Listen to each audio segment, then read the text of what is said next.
Olá, a partir de agora você acompanha mais um Univerciência, o primeiro programa brasileiro produzido por meio da colaboração entre TVs e instituições públicas de ensino superior nordestinas. Vamos conhecer hoje mais algumas dessas pesquisas científicas. Laboratório de Irrigação e Agrometeorologia do Instituto Federal de Alagoas desenvolve pluviômetro para coletar a água da chuva. Cientistas do Instituto Federal do Sertão Pernambucano descobrem um potencial antimicrobiano do óleo essencial de malvão na criação de tilápia. E ainda, uma pesquisadora da Universidade Federal do Rio Grande do Norte traz o registro de personalidades de Aracaju por meio da fotografia antiga.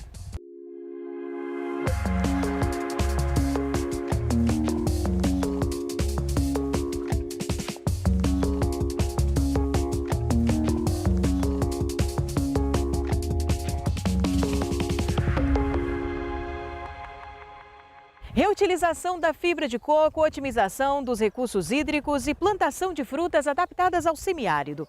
Estes são alguns dos objetivos das pesquisas desenvolvidas pelo Laboratório de Irrigação e Agrometeorologia do Instituto Federal de Alagoas, Campus Piranhas. Eles desenvolvem diversos projetos, a exemplo de um pluviômetro, que é um objeto desenvolvido para coletar e medir a água da chuva. O instrumento pode, inclusive, ser de grande ajuda no projeto Garantia Safra. Além disso, realiza um mapeamento da água da região, a fim de auxiliar os pequenos produtores sobre a qualidade do líquido e de que forma ela pode ser melhor aproveitada.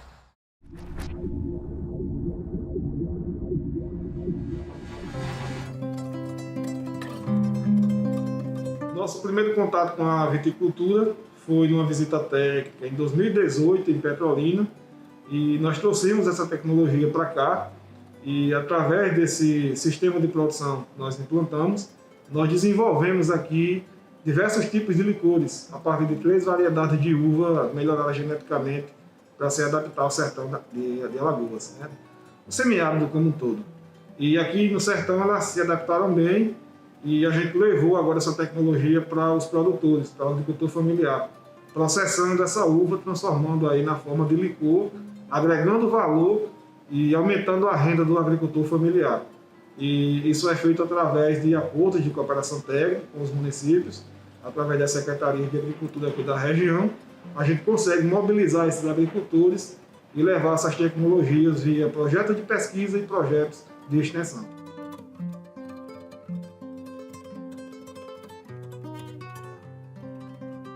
Nosso laboratório de irrigação e agrometeorologia, que é instalado aqui no IFAL, Campus Piranhas, aqui a gente trabalha com diversos projetos com a comunidade de agricultores familiares. E aí a gente envolve diversos parceiros, né, diversas instituições parceiras, para que a gente possa mobilizar aí a maior massa de agricultores possíveis e repassar essas tecnologias que a gente desenvolve aqui. Uma dessas tecnologias é um pluviômetro que nós desenvolvemos aqui no laboratório e estamos repassando isso através de uma rede pluviométrica para os municípios aqui da região, que vai subsidiar uma política pública chamada Garantia Safra, que depende desses dados de chuva, uma vez que as estações oficiais elas tiveram diversos problemas recentemente com os dados que foram mensurados.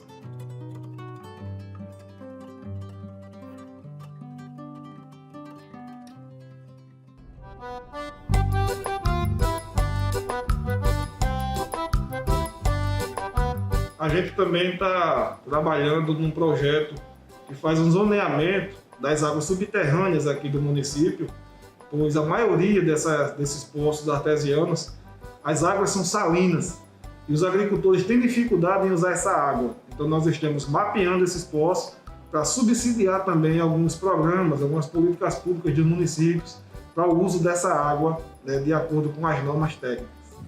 Esse é um dos poços que faz parte desse nosso projeto, que a gente fez o mapeamento e a gente chega no poço, é um procedimento bem simples.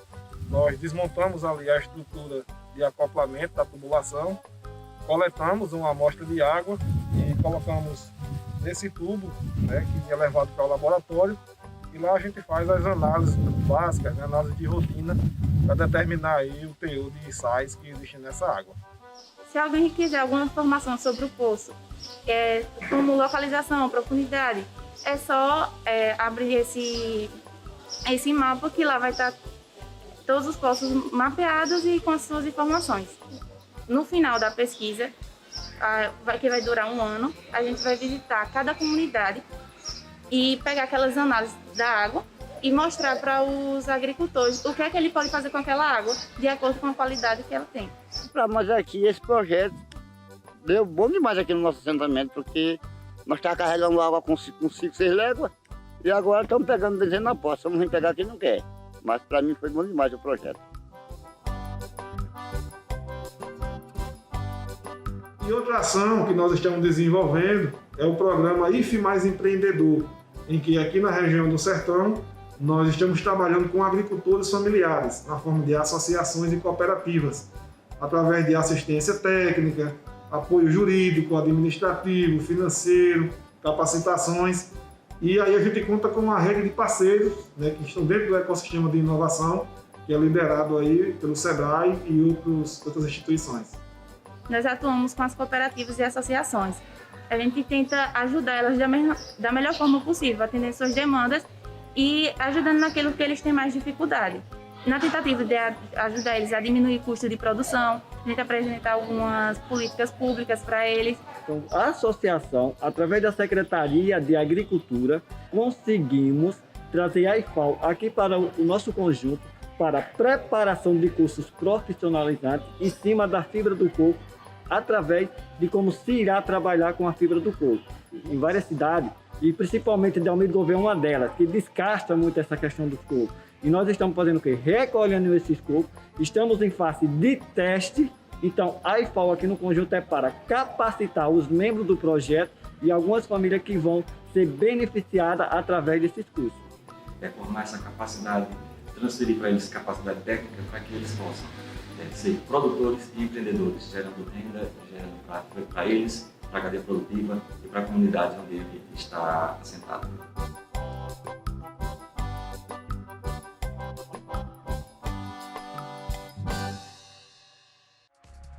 Depois do intervalo, o combate à verminose em caprinos pode estar no extrato de barba-timão. O Universiência volta já já.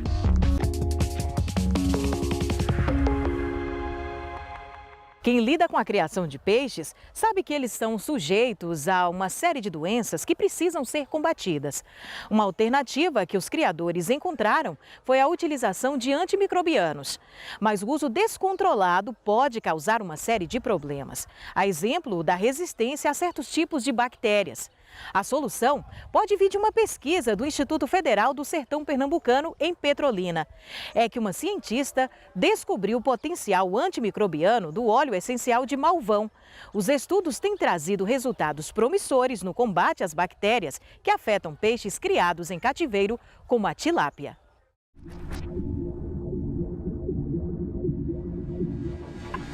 Então, eu trabalho com produtos naturais desde 2009.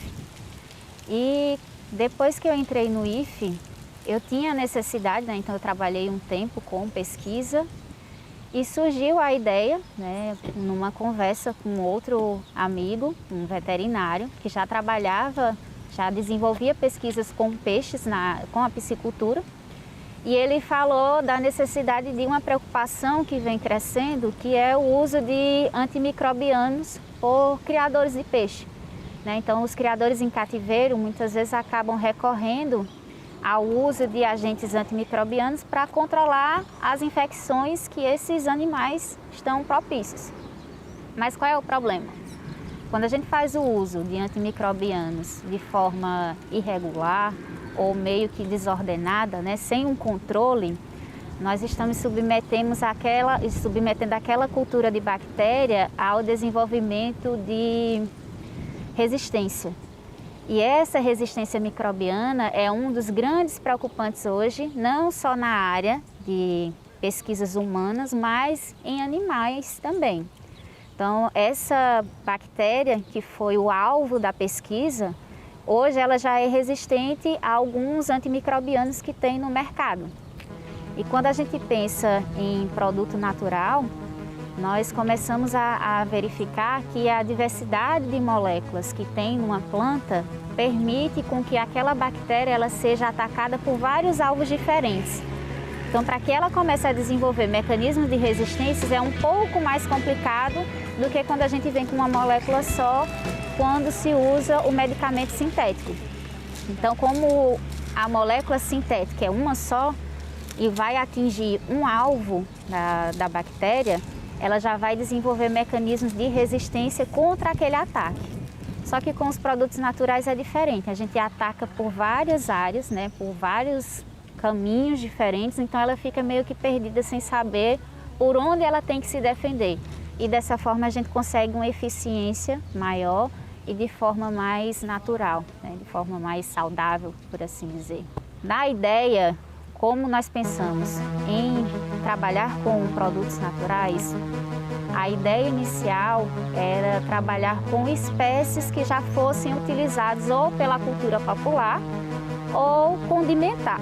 Então a proposta ela teve duas grandes vertentes.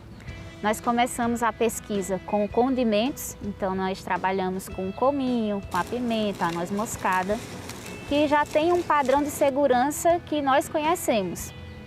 E trabalhamos também com esse malvão que a cultura popular já faz o uso dele como agente expectorante para o tratamento de gripes e algumas infecções. Então nós tivemos essas duas grandes áreas, né, esses dois grandes momentos. Quando nós testamos, fomos para o laboratório e preparamos os óleos essenciais e os outros extratos, nós percebemos que o malvão foi se diferenciando. Então, a continuidade da pesquisa se deu com ele, porque, primeiro, a medicina popular já fazia o uso dessa espécie para o tratamento de infecções gripais e os resultados foram promissores, né? Então, meio que a gente foi afunilando ali para ele. Durante o processo de extração, é coletado o material vegetal no campo, trazido para o laboratório, e aqui a gente tem o material vegetal com água. A partir do momento que a água evapora, o vapor da água ele arrasta todos os componentes voláteis do material vegetal, que vai subir pelo condensador de Clevenger, que é essa peça que fica no meio. Aí sobe pelo condensador de Clevenger e é condensado nesse condensador aqui. Aí, a partir do momento que ele é condensado, ele goteja e é separado a fase aquosa, que é a fase que a gente chama de hidrolato, e o óleo essencial, que é essa partezinha que fica superior. Ele fica em cima por conta da sua densidade, porque é inferior à do hidrolato. Depois que nós saímos do campo, fizemos a coleta do material botânico, levamos para o laboratório e fizemos a extração do óleo essencial. Uma das últimas etapas acontece aqui, nesse laboratório, que é o laboratório CAFMA, né, a Central de Análise de Fármacos e Medicamentos da Univasf, parceira também do nosso projeto. E nesse laboratório nós realizamos a etapa de caracterização química do controle de qualidade desse material. Então, não basta fazer a extração do óleo essencial, a gente precisa identificar qual é a composição química desse material, a nível quali e quantitativo. Então, para isso, nós realizamos experimentos de ressonância magnética nuclear, com auxílio desse equipamento, que é um equipamento de 400 MHz, e único aqui no semiárido, né? Então, a universidade se destaca e é uma grande parceira nossa porque nos proporciona esse diferencial. Então, nos experimentos, o que nós fazemos aqui é um monitoramento da composição química, onde nós conseguimos identificar, por meio dos espectros de hidrogênio e carbono, uni e bidimensionais, qual é a molécula predominante nesse óleo essencial e nós conseguimos também dizer quanto dessa molécula tem na nossa amostra. Com essa informação, nós temos condições de levar isso para o laboratório de microbiologia e verificar o potencial antimicrobiano desse óleo essencial, fazendo essa correlação entre a quantidade do nosso marcador químico e a resposta antimicrobiana lá no laboratório. Após essa etapa, né, o nosso último momento da pesquisa foi fazer a incorporação desses óleos essenciais na ração sabendo quanto do nosso marcador existia lá e o resultado, né, foi muito interessante porque nós conseguimos verificar que tanto o óleo essencial livre quanto quando nós fizemos a incorporação dele na ração, ele conseguiu manter a atividade antimicrobiana frente a essa cepa de interesse da nossa pesquisa. Da criação de peixes para a criação de capinos. A atividade é muito comum no Nordeste, mas os produtores precisam enfrentar alguns desafios. Entre eles, o diagnóstico de doenças que atingem a raça, como, por exemplo, as verminoses. Os tratamentos mais comuns podem trazer dificuldades de manejo e até comprometer a saúde da criação. E que tal uma alternativa sustentável e segura? Pois pesquisadores da Universidade Estadual do Sudoeste da Bahia trabalham na aplicação do extrato da casca do barba-timão no controle de verminoses em caprinos. Os resultados dessa pesquisa você confere agora.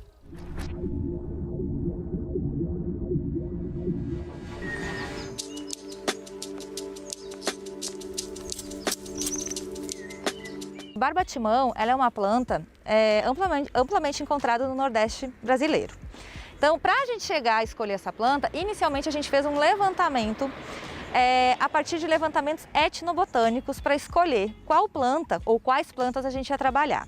Nós chegamos a um número de 50 plantas que poderiam ser potenciais para inibir o crescimento ou matar esses parasitas que são encontrados nas cabras.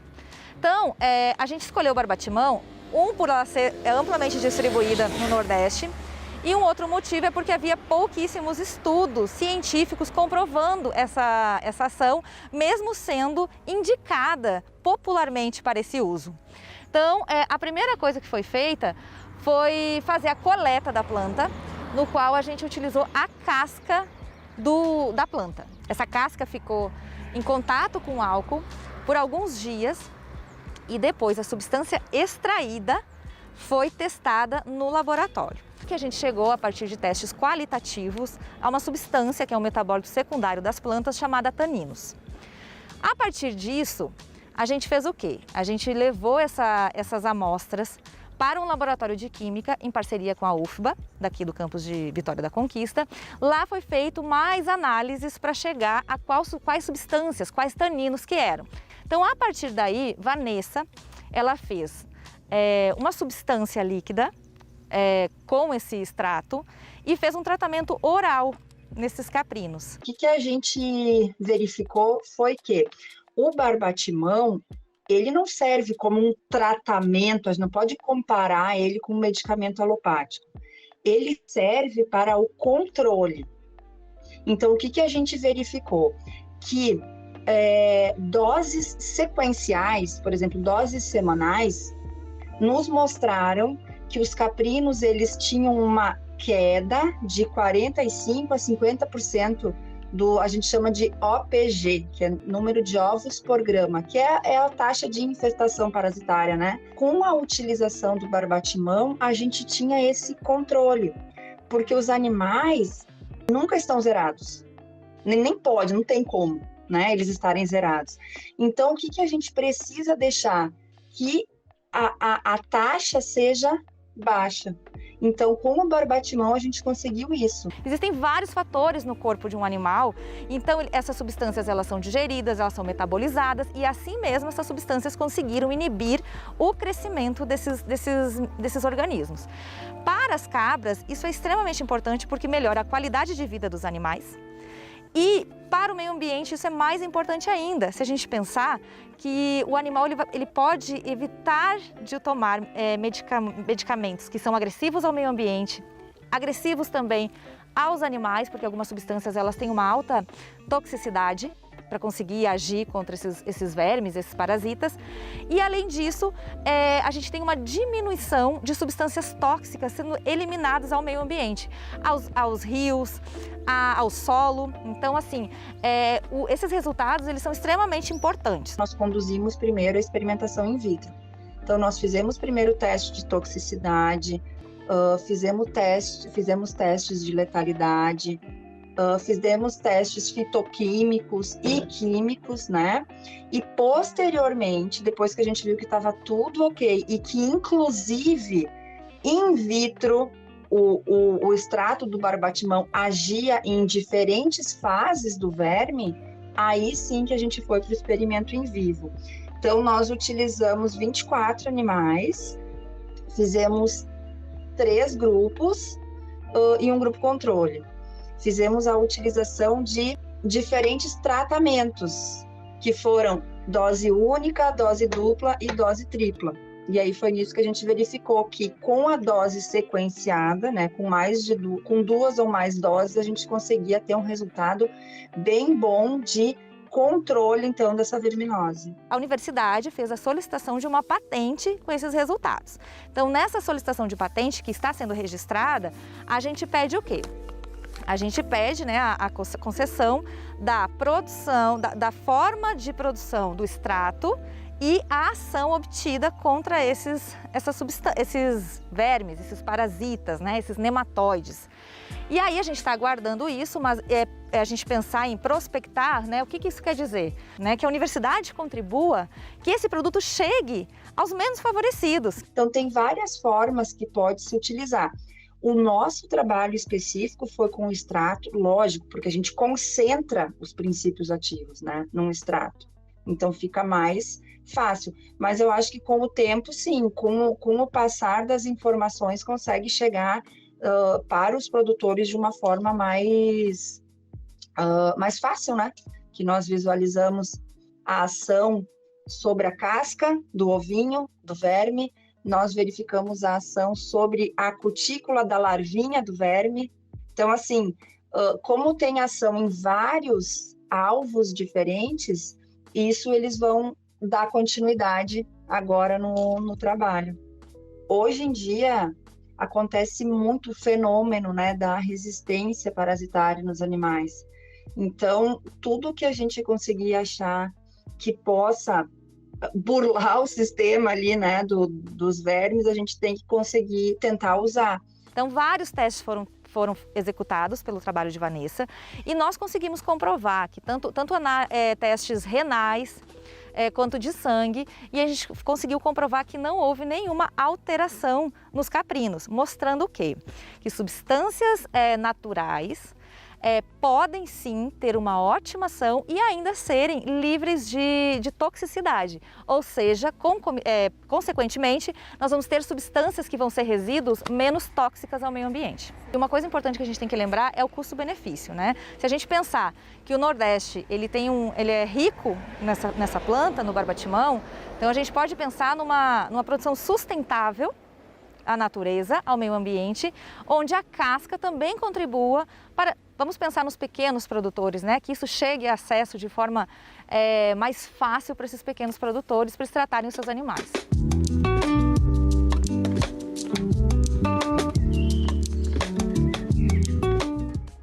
E veja daqui a pouco o registro de personalidades de Aracaju por meio da fotografia antiga. É tema de pesquisa. Depois do intervalo, o Univerciência volta já já.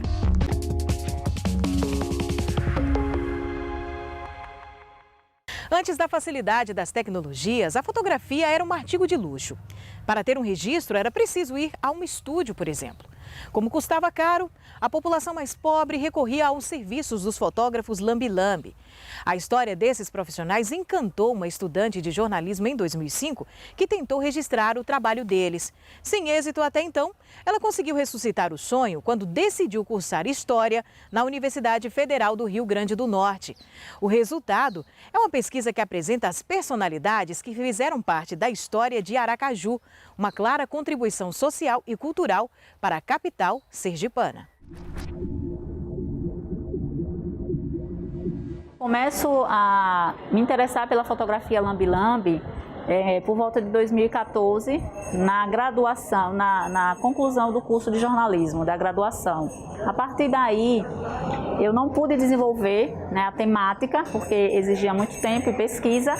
Eu guardo esse sonho e volto com esse sonho na graduação em História. E aí o meu artigo científico para a conclusão do curso na Universidade Federal de Sergipe é sobre a fotografia lambe-lambe. Eu levei a temática para o mestrado, né, aprofundando na mesma temática. O trabalho da Cândida, por exemplo, é um trabalho que se situa em Aracaju e procura dar conta de um passado histórico da capital sergipana que as pessoas quase não conhecem ou está invisibilizado, que é o caso do lambe-lambe. Surge a fotografia na França, ela vem para o Brasil pelas mãos de Dom Pedro II, começamos a ter fotógrafos itinerantes e a partir daí não só a elite poderia ser fotografada, como as classes também menos abastadas, né? Com posição social menor financeiramente. E essas pessoas passaram também a ter o direito de serem fotografadas por meio desses fotógrafos lambe-lambes. Então tem a contribuição social, tem uma contribuição cultural, porque eles frequentam eventos como procissões, como parques, estavam nas praças públicas.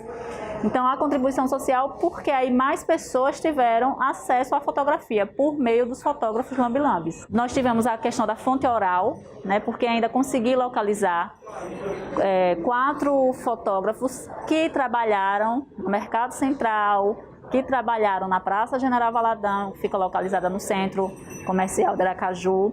Então, por meio deles, veio a fonte oral, por meio da pesquisa documental nas instituições, né, que resguardam material para pesquisa. Então, o trabalho de Cândida vai ao encontro dessa necessidade de procurar sujeitos que fizeram parte da história cultural de Aracaju. Nós encontramos os fotógrafos em Aracaju a partir da década de 1930, os fotógrafos itinerantes. Vinham da Bahia, alguns deles, vinham de Alagoas para Sergipe, e tínhamos também os profissionais aqui. Isso a gente encontra nos jornais impressos do período, né, porque eles se divulgavam, faziam a sua propaganda nos jornais impressos. Depois, já aqui na Praça General Valadão, a gente encontra também farto material nos jornais, porque eles são retirados de lá. Foi um período da ditadura, eles são retirados da Praça General Valadão, né, porque a gente ia receber a visita do presidente Garrastazu Médici. O único hotel de Aracaju era o Hotel Palace, que poderia receber um presidente. Esse presidente chega a Sergipe, os fotógrafos são tirados da Praça General Valadão e eles vêm para o Mercado Central.